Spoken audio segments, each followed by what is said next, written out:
we've had a better 1-2 punch than those two sets. Can you think of another one? No, I think that's accurate. In assuming that Bradley and McClanahan are in a Rays uniform for an extended period of time together, it could be a situation where opening day starter bids are rotated pretty much every year. Like,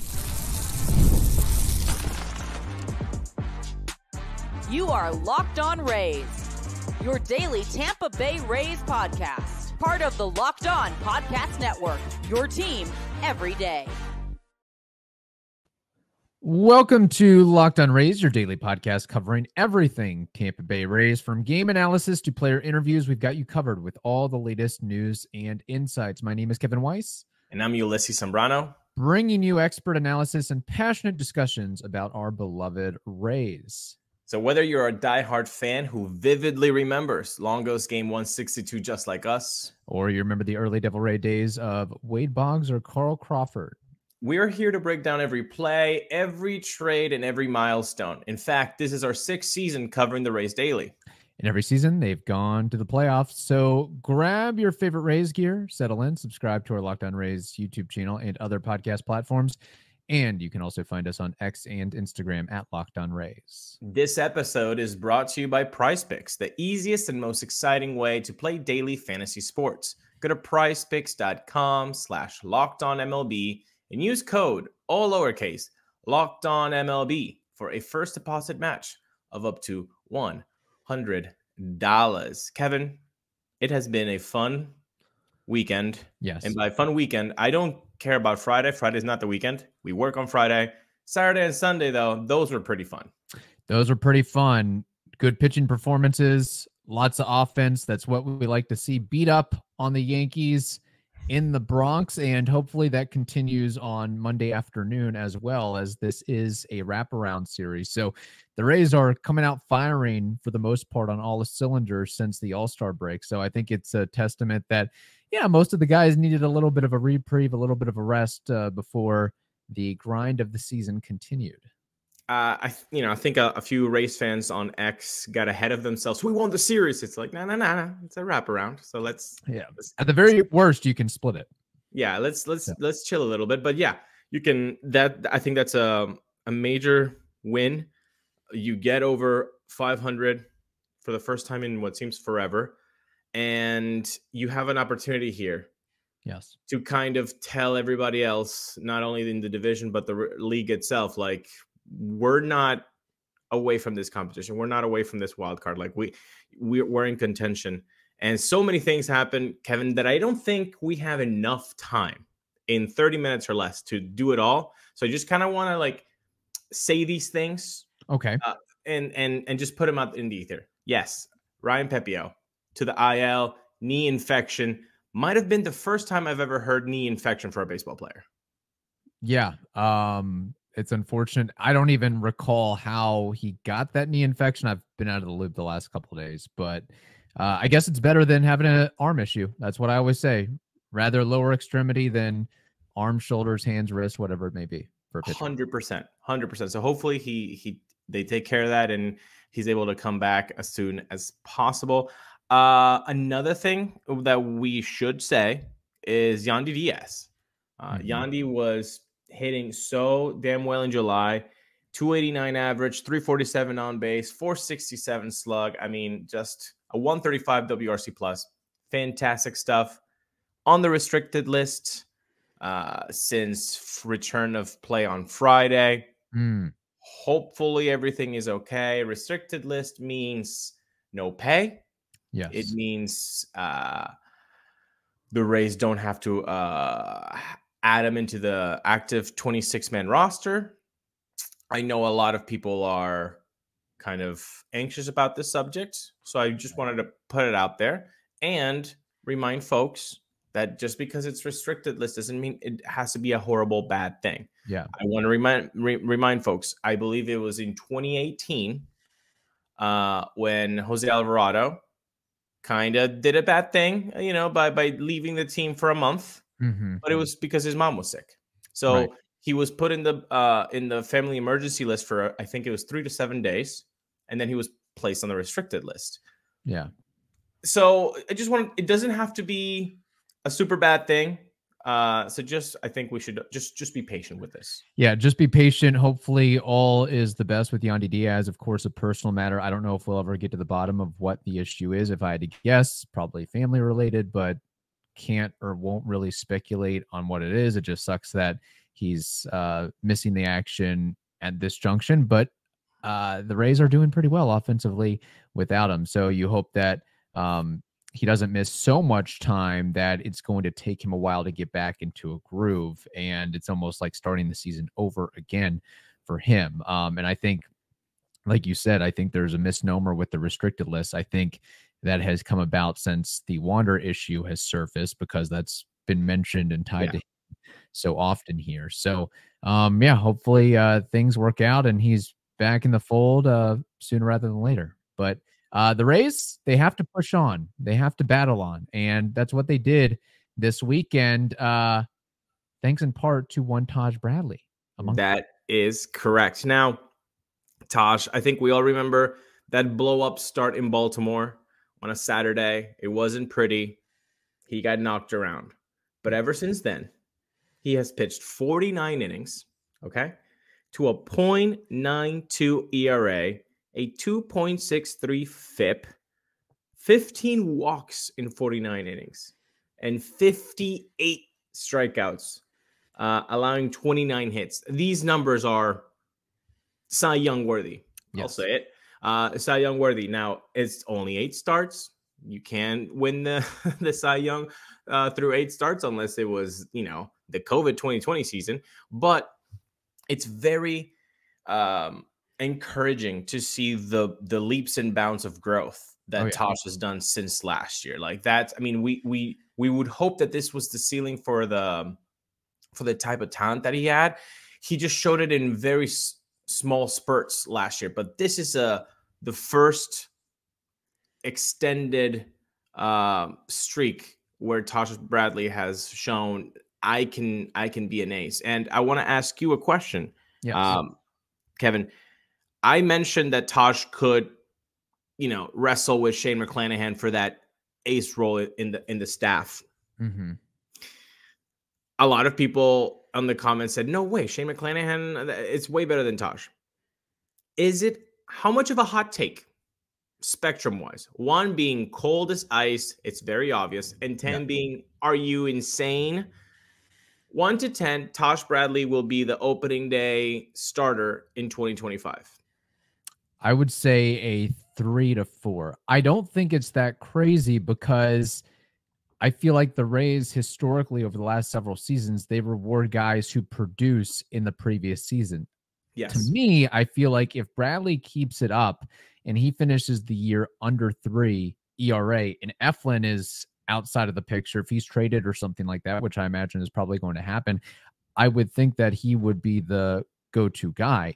With McClanahan just coming back from injury, I think they would want to reward and uplift Taj Bradley and give McClanahan something else to work towards in the future. I mean, if you look at the Rays history, it's not, they definitely changed their opening day starters from year to year. There was a period where it was Archer, Snell, Morton, Glasnow, McClanahan for 2 seasons, then Eflin. Now, a byproduct of that is all the Rays roster shuffling, but I don't think it's that crazy, quite frankly. Okay, good. Now let's make it a little bit more crazy. 2026. They're both healthy. Yeah. They're both on the team. And they both had good seasons in 2025, respectively. One with more innings, one with less innings. Is it too much of a hot take to say Taj Bradley will be the opening day starter in 2026? I would say it'd be a little bit more of a hot take. I'll bump it up to a 5 or a 6 at that point. There we go. There we go. That's how well he's pitching. I really do think that 1-2 punch between Bradley and McClanahan is going to be nasty. And then Shane Baz, who hasn't pitched terrific so far, coming back from Tommy John. Let's be patient. He could be in that conversation. Ryan Pepio has shown flashes that he can be there. Like the rotation we've got really good ingredients there, but that 1-2 punch though, the Bradley McClanahan, it gives me Price Shields type vibes. It gives me Cobb Archer vibes. I don't know if we all if we've had a better 1-2 punch than those two sets. Can you think of another one? No, I think that's accurate. In assuming that Bradley and McClanahan are in a Rays uniform for an extended period of time together, it could be a situation where opening day starter bids are rotated pretty much every year. Like you had Shields, then Price, then Shields, then Price for a couple of years. Like it could go back and forth to some extent, which wouldn't be a bad thing for sure. It'd be nice, open the new ballpark 2028 with both Bradley and McClanahan on the roster. That'd be kind of sick. That. Yeah, but sick. I'm glad you mentioned Taj Bradley because that was his first start in the Bronx and he dazzled, and that is not an easy thing to do for a young pitcher. No. We talk about it all the time, the raucous environment of Boston, Philadelphia, New York, and that was the case. And he didn't let that get to his head. He has just continued to push and forge ahead. And not only is it, touching 99, 100, but he has something really special going on with that splitter cutter of his as far as missing bats and, getting 92 to 94. The depth on those pitches is really, really something to behold. And I think for him to continue the trek that he's on right now, a couple of the keys are continue to miss barrels and limit your walks. And I think all will fall into place after that. We know that he gets in trouble when the home runs start screaming and shouting. So if he can find a way to harness that, he'll be just dandy. He'll be great, man. It's been really a pleasure to watch him pitch. And you're right, it's not easy to do it, but maybe he was calling to his inner Matt Moore of 2011 in Yankee Stadium and trying his best. But no, that was really good to see. Just more of that. Like the pitching has the potential to be tops of the league. We know this. Just you have to execute. And they haven't executed in a constant fashion in 2024. I'm not even talking about the offense, just the pitching itself. But if they can get that sorted out, this team has the possibility that they could be something fun to watch for the next 2 months. That would be nice. And maybe eke into the playoffs and see what they do at the trade deadline. Should be an interesting period here coming up. We have more to discuss on this episode, Ulises, but first we have to tell the audience something very important. That is correct. Now, Kevin, we talk about sports all the time. And if you're one of those people, Price Picks would be the place for you, okay? Because it is America's #1 daily fantasy sports app with over 5 million active members. You can now win up to 100 times your money on Price Picks with as little as 4 correct picks. That means you can turn $10 into $1,000. Now, Kevin, I'm no mathematician. Is that a good deal? I would say so, yes. I would say so too. So if you're looking for promotions, Price Picks has got you covered every week, from lowering select player stats projections on Tuesdays to help your lineup hit or getting your entry fees back. If you have a losing lineup on Fridays, Price Picks is the way to go. So download the Price Picks app today. Use code LOCKEDONMLB for a first deposit match up to $100. That's code LOCKEDONMLB, LOCKEDONMLB on Price Picks for a deposit match up to $100. Pick more, pick less. It's that easy.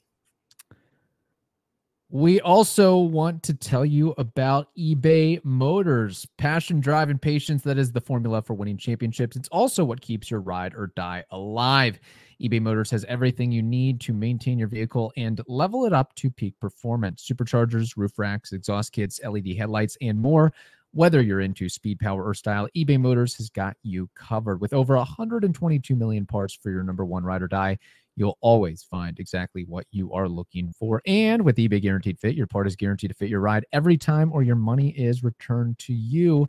Because with eBay Motors, you're burning rubber and not cash. With all the parts you need at the prices you want, it's easy to make your car the MVP and bring home huge wins. Keep your ride or die alive at ebaymotors.com. Eligible items only. Exclusions apply.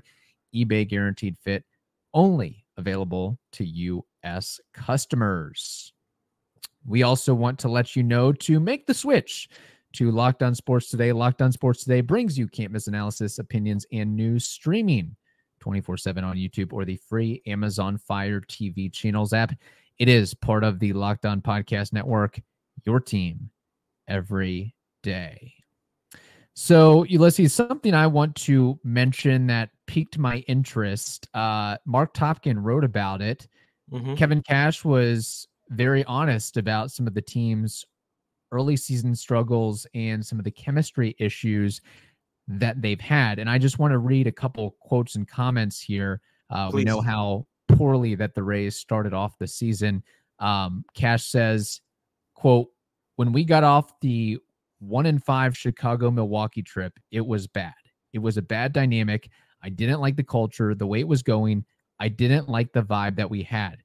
And to a man, give them a lot of credit. They kind of reset that recently as we're continuing on here later in the season." Now, Cash also called for the rare team meeting on May 3rd as the team was going into that game with a 14-18 record. He told players to talk amongst themselves to get things straightened out. They discussed being there to help each other, doing whatever was necessary to win, and of playing more together and with increased energy, passion, and vocal support. And then on all that front, Brandon Lau had this to say about what transpired. Quote, "It was something that needed to happen. It's never a meeting that you want to have. We had a lot of good player-to-player talks after he walked out and kind of left us to it. It was kind of just one of those things where people had to look internally and take responsibility for the things that they were doing. No one likes getting called out, but I think we definitely needed it, and it's kind of proven itself to have worked a little bit, obviously. A winning record after it is always nice." So, Ulises, what do you make of the honesty and all the comments here and all the issues? I know they're not going too in-depth on some of the problems that were transpiring. Just what do you make of what Cash and Brandon Lau and some others have said here? First of all, I would like to say thank you. Thank you for the honesty. Thank you for the transparency. This is not state secrets. This is not nuclear codes. It's sports. It's the most meaningful thing that we have as human beings. Okay. It's supposed to be entertainment. So I appreciate the candor. Everybody in the fandom is invested in this. So I think we do deserve to at least to some point know what's going on. And I don't know if it was Mark Topkin who brought up this question, or I don't know if it was prompted by somebody else, or Kevin Cash just had a bout of honesty, but I applaud every single person that was a factor into getting these quotes up. That's number one. Number two, this is just another way of when people that focus only on spreadsheets are mistaken. Like your manager saying the vibes were off. Something needed to be done. He's not saying, well, guys, the exit velo and the launch angle like that. They're not doing that. It's chemistry. It's how you're working with people. Hey, talk amongst yourselves. We have all been in jobs. We've all been in classrooms where if the vibe is wrong, you feel it. There's some tension in the room. You're not going to be yourself. And if you're not yourself, you're not going to be performing like you can. And I get that. So I understand that information is king, and it always should be, but we should not forget that these are human beings playing the game. So this was very, very important. I think that's really key what you mentioned there. We have to look the human side of things. First off, if you're going to win a World Series, you can't have bad chemistry. Teams that win World Series don't have bad chemistry. A lot of times I say, oh, it was the best team that I was a part of. We got along so well. We jive. And of course, a lot of things are going well, but there is definitely a difference between those teams and teams that don't make the playoffs or get eliminated early on. But I think this illuminates the need, or what was the lack of, a true clubhouse leader, a Kevin Kiermaier, an Evan Longoria, a Cliff Floyd, and Eric Hinske. And now part of that too was you had some notable names that early on in the season or before the season were out of the fold due to injury. I mean, you were without Brandon Lau, you were without Josh Lowe, you were without Taylor Walls, and then you add on other guys that were hurt entering the season. And I think that that's something that the Rays have to thread the needle and be careful with, as far as, okay, the spreadsheets, the numbers say that if we replace these guys and put these guys on the roster, we're going to save money and we'll be about the same team. But you have to consider, when you remove guys that have been such an institution on the team over the last couple of years, it changes the dynamic big time. When Glasnow's not on the team, when Margot's not on the team, when Luke Raley's not on the team, when you get rid of Kittredge and Bob Stevenson and so many other guys. I mean, if you look at how many differences there are from the 26-man roster that opened the season versus the 26-man wildcard roster, it is shocking. Yes. In a sense. And it takes time to get all those new faces comfortable with each other and playing confident and understanding each other and getting along with each other. And I mean, it wouldn't surprise me if there was some low confidence for this team after the losing streak and beginning early on the season. We said it like, yeah, this team doesn't seem that great this year. Look at the roster up and down. It's not all great shakes. And there was probably some of that fed into what they were dealing with. But we've been banging this drum of the lack of veteran presence in the position player pool for years now, years. And you're right. Margot was the guy for the Latino guys, right? And then he's gone. Kittredge was probably the guy from the bullpen, and he's gone. It's KK a couple of years now. He's gone. It's there is a void, and I know that it can, Brendan Lau should be the one that fills that void. But I think if you've been a Rays fan, at least since 2018, when he made his call up, you understand his personality. He's not a vociferous, loud personality, and you don't have to be one to be a leader. Evan Longoria wasn't one. He was quiet. Right. But, sometimes people have that quality and some people don't. But I really appreciated these quotes. Just like, I appreciate FanDuel, because I'll tell you something, Kevin. Mm-hmm. When you've got some green Skittles, FanDuel is the place to go. It is the place to go, and let's tell you about it. We love sports. We love them so much. We never want them to stop. But as the playoffs wind down, we get fewer games, and the sports aren't sportsing like we want them to. But FanDuel lets you keep the sports going whenever you want. All you have to do is open the app and dream up bets anytime you're in the mood. So this summer, FanDuel is hooking up all customers with a booster bonus daily. That's right. There's something for everyone every day, all summer long. So head over to FanDuel.com and start making the most of your summer. FanDuel, official sports betting partner of Major League Baseball. We also want to tell you this. You can catch every pitch of the Rays hometown broadcast with SiriusXM. Just download the SXM app. Say that 5 times fast.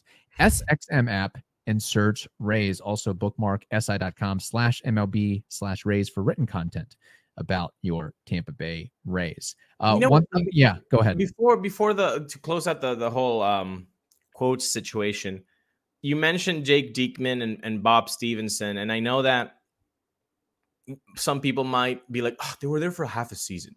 How can they be leaders? Bob Stevenson was an established major league reliever. Jake Diekman has been to the playoffs. Okay, like it's like when you insert Zach Eflin onto the roster and immediately he commands the room. Exactly, like you're the guy now. That I feel like that was sort of the case with those two guys for a short period of time. But maybe I think it all led to the issues. I mean, being without all those guys, especially Glasnow and Margot. I mean, just it's a new group, new mix, and you're going to have issues. And credit to Cash for noticing it early on and not waiting until June or July to say, hey, we got to figure our stuff out because this is not going in the right direction. So. I really like that part where Bilao says no one likes getting called out, but I think we definitely needed it. And it's kind of proving itself to have worked a little bit. Obviously, a winning record after it is always nice. Yeah, I think there are some things, or there were some things. Hopefully, it's were and not are. There were some things that people individually look. This team, Randy Arozarena, is that what you're talking about? This team him has just been focused on himself. I'm saying that this team has been together for a minute. I know it doesn't feel like it from the outside of Ray's world. They're like, oh, they trade every player every single year. Yeah. They don't.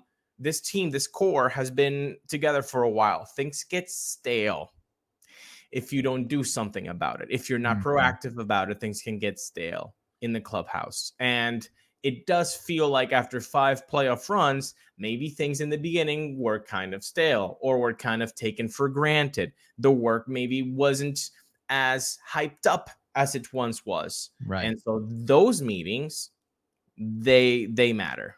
Yeah. And I think, look, not to crap on anybody, but you enter the season, it's like, okay, so we lost some players and now we're inserting Austin Shenton onto the roster. We're inserting Ben Wortvet onto the roster. We're inserting a bunch of rookies onto the roster. What's the direction of this team? What's the direction? And I don't know. I'm just going to throw this out there, but I'm just trying to put the tea leaves together. Total speculation and probably inappropriate on my part, but could there be some tie or connection to those clubhouse issues and Renee Pinto being on the roster? I don't know. I just want to throw it out there. I don't think Renee Pinto would carry that much. Yeah, I'm with you. I just don't. But maybe something happened. Yeah, maybe the pitchers were just not happy with. It just doesn't make sense, Kevin, that you carried one catcher throughout the offseason and you're just saying the quotes are like, he's our guy. You give him 1 month and then you sayonara his butt. Yeah. To AAA. And then you don't see him. By the way, it's July 22nd. And Alex Jackson, hey, nice Jack the other day. I think you have your average up to 75. Awesome. We haven't seen Pinto. It is weird, man. It is weird. I know. Just like when Pat Burrell was in the clubhouse, and we then learned later on, years later, that like him and Carl Crawford kind of got into it a little bit, handsies, fisticuffs.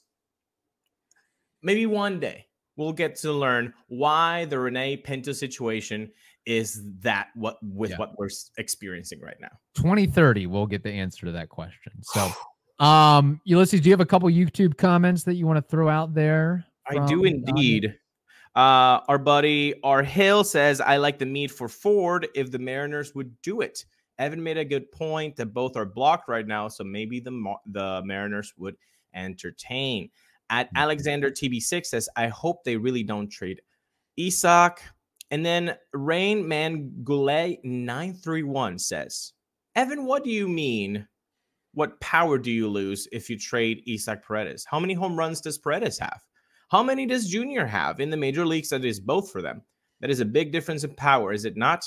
So if you trade Paredes, Randy, and Lau, probably gone in the offseason, who exactly is your proven power source on this team? Do you have a new stadium in the works? What player is driving in the fans? A lot of questions there. We always appreciate the YouTube comments. I'll tell you this, there might not be many trades or experience-raised players leaving the roster if this team continues to perform like it does, and they have a chance to, like we mentioned, win the series against the Yankees. Zack Littell going up against Carlos Rodon. Littell, a 4.26 ERA in 101 innings. Rodon, 4.63 ERA in 107 innings. It's amazing. Littell is outperforming Rodon, and he's about $160 million cheaper. Not too shabby there. And hopefully the Rays' success with the long ball continues. They've hit 4 home runs in each of the last 2 games. So we need that to continue here. How about Randy going deep 3 times so far in this series? Look, I think he just needed a couple days off, and he's ready to roll. His OPS has risen from the 500s to the 700s. His average has risen from 150 to around 210, and he is on pace to be another 2020 season. I'm saying, people, by the end of the year, if things keep trending up, Randy Arozarena might be around his career averages. It's going to be insane. And guess what? It doesn't, what's this saying? It doesn't matter how you start, but it's how you finish. Yep. Randy Arozarena might just be proving that fact. That is true. We will see what happens with all that. And I think he's starting to ditch the I'm trying to push the ball the other way and hit opposite field power. We're seeing him pull the ball and doing what he does best more lately. All right. In the meantime, hope you all have a wonderful day. Stay safe, and we will talk to you tomorrow.